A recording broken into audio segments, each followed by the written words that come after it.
कौशल विकास mission के अंतर्गत युवाओं को रोजगार देने के लिए, उनको हुनरमंद करने के लिए केंद्र सरकार और उत्तर प्रदेश सरकार लगातार प्रयासरत है। ऐसे युवाओं को ट्रेनिंग दी जाती है, उनके अंदर जो स्किल है उसको डेवलप करके उनको इस तरह का रोजगार दिलाने की मुहिम कौशल विकास मिशन ने शुरू की हुई है। कौन कौन से मतलब किनको हुनरमंद किया जाता है, क्या उनकी शैक्षिक योग्यता होनी चाहिए, क्या उनकी उम्र होनी चाहिए, ये सब जानने के लिए हमारे साथ जॉइंट डायरेक्टर सहारनपुर बीबी सिंह साहब हैं। आपसे जानने की कोशिश करेंगे सर, कौशल विकास मिशन में सहारनपुर मंडल में, उत्तर प्रदेश की बात तो नहीं करेंगे, सहारनपुर मंडल में कौन कौन से प्रोग्राम आपने तय किए हुए हैं, कौन टॉप पर है, किस तरह की ट्रेनिंग आप लोग देते हैं? सबसे पहले हम ये बता दें आपको कि कौशल विकास मिशन में सबसे अच्छी बात इस बात की है कि हम इंडस्ट्री या क्षेत्र की मांग के अनुसार लोगों को ट्रेनिंग देते हैं।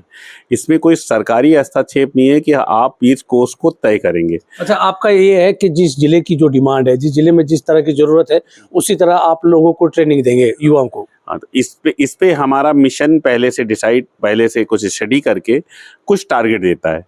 और फिर भी अगर उस जिले में कोई स्पेशल डिमांड है, इंडस्ट्री को डिमांड है या उद्योग आपके शॉप्स में डिमांड है, तो उन कोर्सेज में अगर हमें पर्याप्त मात्रा में 27 का लगभग बैच बनता है, बच्चे मिल जाए, तो यहाँ का जो जिला समन्वयक है जनपद का, वो मिशन को पत्र भेजेगा और वो टारगेट नेक्स्ट ईयर अलॉट हो जाना है। तो ये खास बात ये है कि इसमें किसी भी प्रशिक्षण की ये बाध्यता नहीं है कि नहीं ये हमारे पास कोर्स है और हम यही कोर्स देंगे, इसके अतिरिक्त नहीं देंगे। अच्छा, जो क्षेत्र की मांग होगी, जो इस इलाके की, जैसे मुजफ्फरनगर की अगर बात करें तो यहाँ इंडस्ट्री बहुत ज़्यादा है, मॉल्स भी हैं, उस तरह के हैं, तो उन लोगों को तैयार किया जाता है। और एक चीज़ बीबी सिंह साहब ये बताइए कि कितनी उम्र, क्या इसकी निर्धारित है कि कितनी उम्र के लोग आने चाहिए, कितनी उनकी एजुकेशन होनी चाहिए, थोड़ा सा बताएंगे?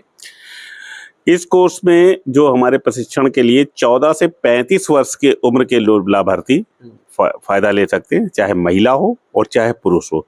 जहाँ तक कि इंडस्ट्री के बारे में है कि आपके इंडस्ट्री लगभग यूपी में क्या है, पूरे इंडिया में 32 सेक्टर में बांटी गई है। जैसे एग्रीकल्चर सेक्टर है, इंजीनियरिंग सेक्टर है, आपको स्वयं पता होगा, लाइफ स्टाइल के सेक्टर्स हैं और हाउसिंग के सेक्टर्स हैं, ऐसे 32 सेक्टर्स हैं जिसमें हम लोग 1200 से ज़्यादा कोर्सेज को ट्रेनिंग देते हैं। जैसे आप हाउसिंग सेक्टर की बात करें तो हाउसिंग सेक्टर में आम के दिमाग में होता है कि हाउसिंग, बट हाउसिंग सेक्टर में भी कई सिस्टम्स आते हैं, जैसे bar winding, electrical wiring, fire fighting या मैसनिंग बनाने का, लैंडस्केपिंग। ऐसे आप देखिए कि हाउसिंग सेक्टर तो एक है आम जन के लिए, लेकिन वर्कर के पार्ट्स बहुत हैं, सेक्टर्स बहुत हैं, और जिससे लाइफ स्टाइल अच्छी बनती है। तो उन कोर्सेज को हम लोग ट्रेनिंग देते हैं। और इसमें इन कौशल विकास मिशन में अच्छा इस बात की भी है कि यदि इंडस्ट्री को कोई नई चीज़ लगती है कि हमें इस कोर्स में ज़्यादा फाइननेस चाहिए। अच्छा, मतलब आपको जैसे इंडस्ट्री की डिमांड है कि भाई ये हमारा इंडस्ट्री में एक काम होता है, इसके लिए बहुत अच्छा वर्कर चाहिए, तो वो आपको सूचित कर सकता है, आप उसी तरह से तैयारी करेंगे? वो हमें सूचित करेगा, हम स्टडी करेंगे कि हाँ ये कोर्स इतनी देर में हो जाएगा इंडस्ट्री पैनल के साथ, और फिर हम मिशन को लिखेंगे कि साहब ये कोर्स है, ये इतने घंटे में हो सकता है। इंडस्ट्री के प्रतिनिधि भी उसमें सम्मिलित करते हैं और हम अपना सुझाव देते हैं मिशन को, और मिशन फिर उस पर विचार करके कोर्सेज की संख्या बढ़ाती जाती है। तो सहारनपुर मंडल का आप पे चार्ज है, सहारनपुर, शामली और मुजफ्फरनगर जिले इसके अंतर्गत आते हैं, तो सहारनपुर में किन कोर्स को प्राथमिकता है, मुजफ्फरनगर में कौन कौन से कोर्स ऐसे जो चल रहे हैं, शामली में आप थोड़ा बताएंगे? बट वे जो कोर्सेज तो बहुत चले हैं, लेकिन इस वर्ष हम लोगों जो कोर्स इस समय चला रहे हैं उसमें प्रोजेक्ट प्रवीण के तहत ITETS और ब्यूटी, वेलनेस, हेल्थ केयर और media and entertainment, social media managers के कोर्स इस समय प्राथमिकता से इस वक्त जो हमारा टारगेट आया है उसके तहत हम चला रहे हैं। उसके लिए क्या योग्यता होनी चाहिए?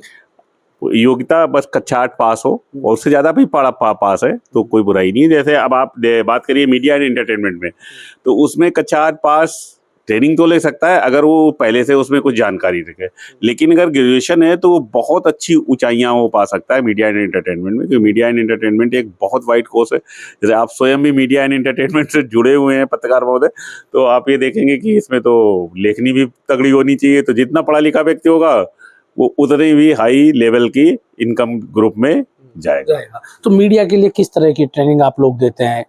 वीडियो एडिटिंग का कोर्स है, किस तरह का कोर्स होता है? मीडिया एंटरटेनमेंट में वीडियो एडिटिंग है, और फिर आपको वॉइस का रिकॉर्डिंग है, फिर जो आपका मतलब इवन देन मेकअप आर्टिस्ट का भी हम लोग कोर्सेज का दे सकते हैं। अगर आप रिकॉर्डिंग से पहले कभी कोई मेकअप आर्टिस्ट का भी काम होता है।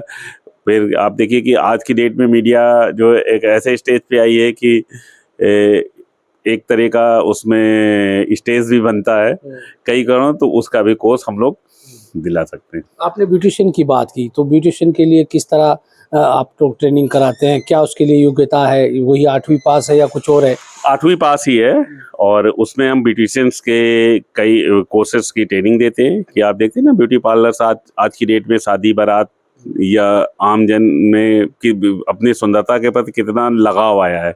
आप एक छोटी सी पार्टी में भी जाते हैं तो शायद पहले ब्यूटी पार्लर में जाते हैं, और मेंस ब्यूटी पार्लर्स भी अब एक शब्द आया है, तो उसमें भी जाते हैं, और फिर आप उस पार्टी को अटेंड करते हैं। तो ये बहुत ही एक वाइड सेक्टर है। जो आप क्या ट्रेनिंग लेते हैं उनको आप लोग क्या सुविधा देते हैं? कितने घंटे का या कितने दिन की ट्रेनिंग होती है? किस तरह आप लोग ट्रेंड उनको करते हैं? जहाँ तक ये ट्रेनिंग का सवाल है कि ये ट्रेनिंग आवर्स में होती है, और जितने ज़्यादा आवर्स होंगे ट्रेनिंग का स्पेक्ट्रम उतना बड़ा होगा। जैसे हम लोग इस समय 140 घंटे का भी ट्रेनिंग देते हैं, और ये आवर्स ऐसे डिसाइड किए जाते हैं कि ट्रेनिंग लेने वाले और ट्रेनिंग देने वाले दोनों को सुविधा देनी है। जैसे अमूमन ये ड्रॉप आउट के लिए भी है। तो कुछ बच्चे ऐसे होते हैं कि जो किसी इंडस्ट्री में काम कर रहे होते हैं, लेकिन उनके पास ना तो सर्टिफिकेशन होता और ना उस स्टैंडर्ड की वो आउटपुट दे पाते। तो हमारी ट्रेनिंग लेने के लिए, चूँकि वो किसी इंडस्ट्री में काम कर रहे हैं तो मजबूरन कर रहे हैं, वर्कर इसलिए हैं कि कुछ अर्निंग भी हो, तो उनके लिए हम सुबह शाम ट्रेनिंग की व्यवस्था करते हैं। और जो आवर्स हैं, अगर 210 घंटे की हमने बाय द वे ट्रेनिंग करी, 210 घंटे से भी ज़्यादा की ट्रेनिंग होती है, कम की भी होती है, तो हम उसको अगर 4 घंटे से ट्रेनिंग डेली दे रहे हैं तो 4 घंटे से डिवाइड करेंगे। अगर 6 घंटे की दे रहे हैं, उसके पास लिबर्टी है 6 घंटे वो ट्रेनिंग ले सके, तो 6 घंटे की। 2 घंटे की ले रहा है तो 110 दिन में ट्रेनिंग होगी, मतलब 3 महीने में ट्रेनिंग खत्म हो जाएगी। तो आपका ये कहना है कि जो पहले से काम कर रहे हैं, आर्थिक रूप से भी उन्हें ज़रूरत है, एक सैलरी भी चाहिए और ट्रेनिंग भी आप उनको दिलाते हैं, तो उसी तरह से आप मैनेज करते हैं कि 2 घंटे की लेनी है, 4 घंटे या 6 घंटे, जो भी उस पर मैक्सिमम टाइम हो सकता है? हाँ, उनके लिए भी है, और कुछ बच्चे ऐसे भी होते हैं कि जो अपनी औपचारिक शिक्षा भी ले रहे हैं, और औपचारिक शिक्षा के साथ वो सोचते हैं कि हम इंडस्ट्री में या देश के विकास में, कोई इंडस्ट्री ही देश का विकास अब कर रही है, और जो भी इंडस्ट्रियल ग्रोथ के देश रहे आज की डेट में वही विकसित देशों में सम्मिलित हुए हैं। तो उन बच्चों के लिए भी कि अगर वो 10 से 5 अपना स्कूलिंग कर रहे हैं और फिर वो 2 घंटे की ट्रेनिंग लेना चाह रहे हैं, तो 6 से 8 या मॉर्निंग आवर में 8 से 10 वो ट्रेनिंग ले सकते हैं। वो हमारे कोर्स जो मैनेजर होगा वो उसी हिसाब से उस कोर्स को इनरोल करेगा मिशन की वेबसाइट पे, और फिर जब उनका असेसमेंट होगा तो उनको सर्टिफिकेट उसका मिल जाएगा। इसके लिए क्या कुछ शुल्क भी विभाग की तरफ से होता है या निःशुल्क होता है? और क्या आप सुविधाएं, जो छात्र आएंगे, जो सीखने आएंगे, जो आपके यहाँ आएंगे, उनको क्या आप सुविधा देते हैं?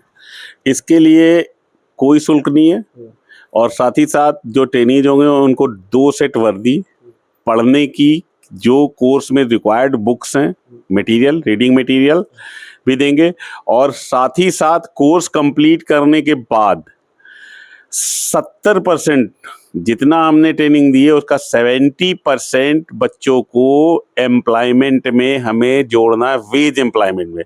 30% आप वो एज ए फ्रीलांसर उनको काम करना जरूरी है। मतलब 100% लोगों को हमें रोजगार की व्यवस्था करनी है। मतलब आप कह रहे हैं कि आप निःशुल्क उसको ट्रेनिंग देंगे, ड्रेस भी देंगे, किताबें भी देंगे, और उसके बाद जो प्लेसमेंट का भी आप रखते हैं कि उनको नौकरी भी दिलाई जाएगी? जी हाँ, बिल्कुल श्योर है, उनको नौकरी भी दिलाई जाएगी।